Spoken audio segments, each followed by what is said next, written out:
Hello मैत्रिणींनो, आज आपण बनवणार आहोत कुकरमध्ये पुलाव. त्यासाठी कुकरमध्ये तेल, मोहरी, जिरे,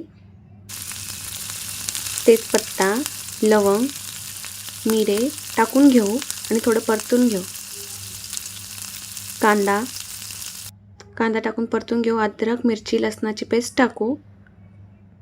परतून घेतल्यावर त्यात लाल मिरची पावडर, हळद, गरम मसाला, मीठ टाकून परतून घ्या. टोमॅटो टाका आणि थोडं पाणी टाकून त्यात टोमॅटो शिजवून घ्या. टोमॅटो शिजल्यावर फ्लावर, शिमला मिर्च, शेंगदाणे, बटाटा टाकून मिक्स करून घेऊ. धुतलेले तांदूळ टाका आणि 1 वाटी तांदळासाठी 2.5 वाटी पाणी टाका गरम केलेले. नंतर कोथिंबीर.